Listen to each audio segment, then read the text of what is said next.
Hello everyone, welcome to my YouTube channel new age learning. आज हम history का chapter 4 करने वाले हैं। चैप्टर 3 तक हमने हिस्ट्री क्लास 6 की कंप्लीट कर ली है। चैप्टर 4 आज हम पढ़ने वाले हैं, जिसमें हम आर्यों का आगमन या फिर आर्य कैसे कैसे आकर बसे वो हम पढ़ने वाले हैं।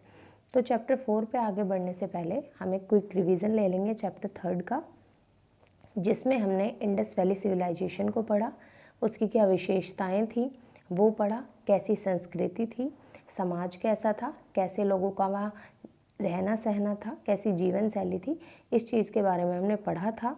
कांस्य युगीन सभ्यता थी और पशुपालक थे वो लोग, कृषि का महत्व समझने लगे थे, कृषि करने लगे थे। अब हमने एंड में पढ़ा था कि ये जो सिंधु घाटी सभ्यता थी, जो भारत की पहली नगरीय सभ्यता थी, ये नष्ट हो गई थी। इसके नष्ट होने के कारण अभी तक स्पष्ट है नहीं।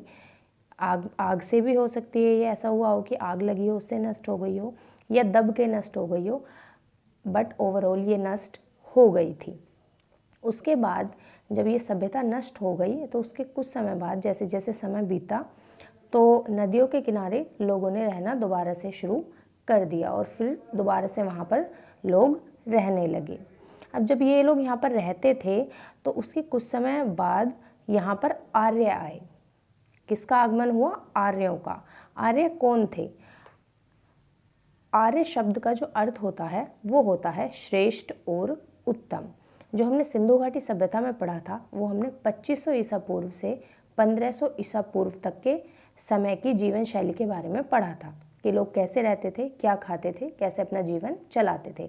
अब जब आर्य आए तो आर्य का जो टाइम पीरियड है, जो वैदिक काल है, वैदिक पीरियड है, वो 1500 ईसा पूर्व से 600 ईसा पूर्व तक है। तो जब आर्य आए तो वहाँ पर जो लोग ऑलरेडी रहते थे उन्हें थोड़ी सी प्रॉब्लम होने लगी। पहले मैं कहानी के माध्यम से आपको समझा रही हूँ, उसका सार बता रही हूँ चैप्टर का, क्योंकि पहले जो लोग रहते थे उनकी जीवन शैली, रंग, उनका सब चीज़, रहना सहना सब कुछ अलग था और ये लोग अलग थे। आर्य अपने आप को श्रेष्ठ या उत्तम बताते थे, जो आर्य शब्द का अर्थ भी होता है। इससे हम सम पॉइंट्स देख लेते हैं इससे रिलेटेड कि आर्य कहाँ से आए थे। तो आर्य जो कैस्पियन सागर है या जो काला सागर है, ब्लैक सी, वहाँ से आए थे और आकर इन लोगों ने नदी के किनारे बसना शुरू कर दिया था। क्या विशेषताएं थी आर्यों की? तो हजारों की संख्या में ये पशु पालते थे। इन पर पालतू पशु होते थे, जैसे गाय, बैल, घोड़ा, भेड़, बकरी, हजारों की संख्या में ये पशु पालते थे। ये बड़े पशुपालक होते थे। अब ये आर्य क्यों आए, यहाँ पर आकर क्यों बसने लगे? क्योंकि इनके पास जितनी मात्रा में पशु थे तो पशुओं को चरने के लिए कहीं भी चरवाहा मिल जाए, इन्हें कहीं भी जगह मिल जाए पशु को चरने के लिए। पशु का जो खाना होता है, जो चारा होता है, जहाँ इन्हें मिलता ये वहाँ पर बसना इन्होंने शुरू कर दिया था। अपने पशुओं को लेकर आते और अपने कबीलों में रहने लग जाते। कबीले के जो मुखिया होते उनके नाम से ही इनके कबीले हुआ करते थे। एक अनोखा जानवर ये अपने साथ लाए थे, जो अभी तो बहुत कॉमन है, लेकिन सबसे पहले जो देखा गया उस जानवर को वो आर्य के साथ देखा गया। जो आर्य होते थे उनके साथ देखा गया। तो ये जानवर था घोड़ा, तेज दौड़ने वाला घोड़ा। इसको भी वो अपने साथ लाए थे। पशु संबंधित जो भी व्यवसाय होते हैं, जैसे ऊन काटना, ऊन बुनना, घोड़े का यूज़ करके जो रथ होते हैं वो रथ बनाना, लकड़ी की वस्तुएं बनाना, ये सब काम आर्य करते थे। जैसे जैसे आर्य आए तो सिंधु, सतलज, व्यास, सरस्वती नदी के किनारे ये लोग बसने लगे थे। अब बात कर लेते हैं आर्य जो थे उनकी भाषा के बारे में। तो आर्यों की भाषा संस्कृत थी। इनकी भाषा कौन सी थी? संस्कृत थी। इंडो यूरोपियन परिवार की भाषा है संस्कृत, जिसकी और भी भाषाएं हैं जैसे फारसी, लैटिन, अंग्रेजी, ये भी इंडो यूरोपियन परिवार की ही भाषा है। तो इनकी भाषा कौन सी थी? संस्कृत भाषा थी। इंडो यूरोपियन फैमिली की भाषा थी इनकी संस्कृत। तो यह हमें समझ आ गया कि आर्य क्यों आए और आर्यों की क्या क्या विशेषताएं थी। ये अपने पशुओं की वजह से आए, जहाँ इन्हें चारा पानी मिलता वहीं शिफ्ट हो जाते और फिर वहीं पर अपना रहने लग जाते।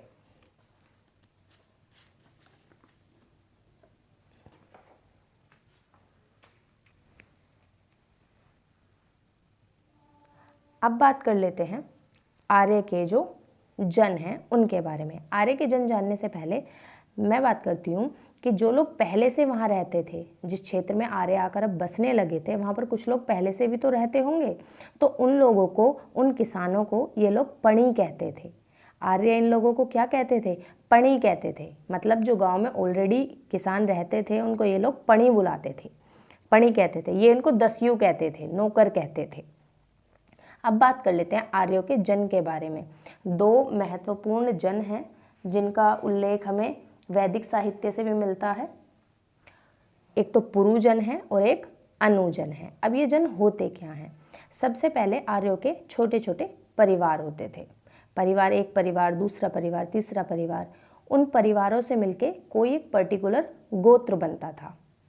कई परिवार मिलके, 5 परिवार, 10 परिवार, 100 परिवार मिलके एक गोत्र बनता था। और कई गोत्र को मिलके एक विश्व बनता था। एक कोई भी आप कह सकते हैं एक गोत्र का बड़ा रूप, या जहाँ पर बहुत सारे गोत्र हों, एक विश्व बनता था। और कई सारे विश्वों को मिलकर बनता था एक जन। तो ये जन होते थे। जन एक वाइड आप कह सकते हैं ग्रुप होता था आर्यों का, जिसमें छोटे छोटे परिवार आ जाते हैं, गोत्र भी इसी में आ जाते हैं, विश्व भी इसी में आ जाते हैं। तो ये हो गई जन की बात। 2 इम्पोर्टेंट जन इसमें दिए हुए हैं चैप्टर में, पुरु और अनु। ये इम्पोर्टेंट है और इनकी जानकारी हमें वैदिक साहित्य से भी मिलती है। तो हमने जन के बारे में समझ लिया। जन कौन थे? जन आर्यों का ही एक समूह था, बड़ा समूह। पणी हमने समझ लिया कि आर्य वहाँ पे ऑलरेडी रहने वाले किसानों को क्या कहकर पुकारते थे? पणी कहते थे। अब इनमें, पणी में और आर्यों में लड़ाई चलती रहती थी, संघर्ष होता रहता था। क्योंकि जब ये लोग अपने पशुओं को चराने जाते, अगर एक भी पशु इधर उधर हो जाता, खो जाता, तो इनका शक सीधा किस पे जाता था? पणी पे जाता था कि इन्होंने हमारा पशु चुरा लिया होगा या भगा ले गए होंगे हमारे पशु को। तो ये संघर्ष इनमें चलता रहा। लेकिन जैसे जैसे समय बीता, आपस में इनका मेल जोल हुआ, इन्होंने एक दूसरे की संस्कृति को, एक दूसरे की जो भाषा थी उसको समझा, और इनमें लेन देन भी होने लगा।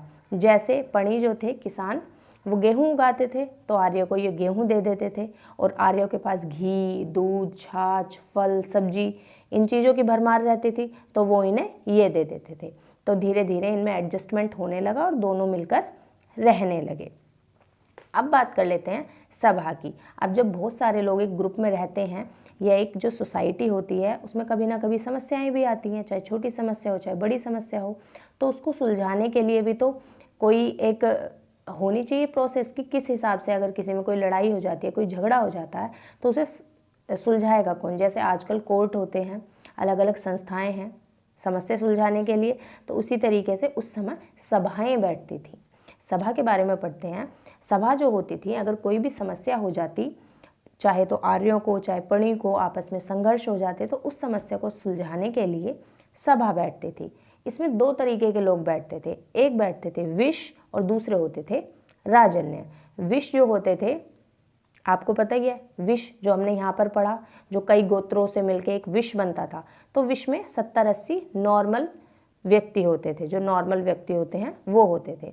लेकिन जो राजन्य होते थे, या जिन्हें हम जन कह सकते हैं, जो राजन्य होते थे, उनमें स्पेशल लोग होते थे। 5 या 6 स्पेशल व्यक्ति होते थे। अब ये स्पेशल किस बेसिस पर होते थे? तो उम्र के बेसिस पर भी हो सकते हैं, कि अगर किसी की उम्र ज़्यादा है, किसी का एक्सपीरियंस ज़्यादा है, या शक्ति के हिसाब से। शक्ति कैसे? किसी के पास अधिक गायें हैं, अधिक जानवर हैं, तो वो शक्तिशाली है, तो वो राजन्य है। तो 5-6 ऐसे लोग होते थे, इनका स्थान अलग होता था, ऊपर होता था, ये लोग नीचे बैठते थे, और ऐसे सभा होती थी। आप राजन्य को समझ सकते हैं कि सरपंच या पंच होते थे 5-6। इनकी चाहे शक्ति ज़्यादा हो, चाहे उम्र ज़्यादा हो, अनुभव ज़्यादा हो, तो ये 5-6 लोग स्पेशल होते थे, और फैसला मुख्यतः यही लोग लेते थे। और ये बाकी लोग जैसे कोर्ट में बैठ जाते हैं, बाकी लोग आकर सुनते हैं पूरी सुनवाई, ये विश वो लोग होते थे। तो ये बात हो गई सभा की। सभा में समस्याओं का समाधान किया जाता था। अब नेक्स्ट चलते हैं हम युद्ध और राजा पर। अब देखिए, कई बार जो झगड़े होते हैं, जो आपसी मतभेद होते हैं, मनभेद होते हैं, वो इतने बड़े हो जाते हैं कि युद्ध का रूप ले लेते हैं। तो युद्ध भी उस समय हुए, जब आर्य आए तो युद्ध भी हुए। अब ये युद्ध जो हुए थे, ये ऐसा नहीं था कि किसी और से हुए थे, ये आर्यों में आपस में युद्ध हुए थे। ये एक दूसरे पर हमला करते थे। इनको क्या लालच रहता था, ये जो आर्य थे, जो आर्य आए थे, इनकी सारी चीज़ें जो थी वो फाइनली किस चीज़ पर जाकर घूम फिर कर किस चीज़ पे आके रुकती थी, पशुओं पर। तो ये लोग क्या करते थे, एक दूसरे पर हमला करते थे और एक दूसरे की गाय भेड़ बकरी को भगा ले जाते थे। युद्ध का कारण इनका यही था कि ये एक दूसरे पर ही हमला कर देते थे और जो जीतता वो उसके बाकी पशुओं पर कब्जा कर लेता और भगाकर ले जाता था। अब बात कर लेते हैं, युद्ध होता तो उसमें एक राजा भी होता होगा, सेना भी होती होगी। तो राजा कैसे होता था, क्या राजा वंशानुगत होता था कि अगर ए नाम का व्यक्ति एक बार राजा बन गया तो उसका फिर बेटा ही राजा बनेगा? ऐसा नहीं था। राजा के लिए प्रॉपर एक सभा बनती थी, एक सभा होती थी, उसमें राजा का चुनाव होता था। जैसे एक सभा बनी, 100, 150, 200 लोग बैठे, वहाँ पर उन्होंने राजा को चुन लिया। लोकतंत्र था, राजतंत्र नहीं था। उन्होंने राजा को चुन लिया। उसके बाद फिर क्या होता था, भेंट या चढ़ावे मिलते थे राजा को। जैसे मतलब वो बधाई देते थे। जो नॉर्मल लोग होते थे, सभा में जो लोग आए हुए होते थे, वो राजा को बधाई के रूप में क्या देते थे, जैसे किसी ने 2 घड़े घी दे दिया, गायें दे दी, या किसी के पास सोने के जेवर हैं वो दे दिए। इसको भेंट या चढ़ावे कहते थे, या फिर जिसे बलि कहते थे। बलि वो नहीं है जो आजकल जानवरों को मार काट के और खुश करने के लिए भगवान को या किसी को भी चढ़ाते हैं। ये बलि का अर्थ होता है जो बहुत पुराने समय से चला आ रहा है। ये थी बलि। घी, गायें, खाने पीने की चीज़ या जो चीज़ हमारे पास है जो हम दे सकते हैं, वो हम बलि के रूप में उस समय लोग किसको देते थे, राजा को देते थे और अपनी बधाइयाँ राजा को देते थे। तो ये हो गया राजा का चुनाव। अब राजा की जो सेना थी उसमें कौन व्यक्ति होते थे, तो उसमें होते थे नॉर्मल लोग। जो वहाँ पे जन के जो व्यक्ति होते थे, नॉर्मल जो लोग होते थे, वही सेना बन जाती थी। कोई अलग से कोई ट्रेनिंग नहीं होती थी सेना की। जो नॉर्मल लोग थे वो अपने राजा का जो चुनाव कर रहे हैं वही सेना बन जाती थी। अब राजा का जो कार्य है वो क्या होता था, अब भाई राजा को चुन लिया गया तो उसके भी तो कुछ उत्तरदायित्व, कुछ जिम्मेदारी होंगी।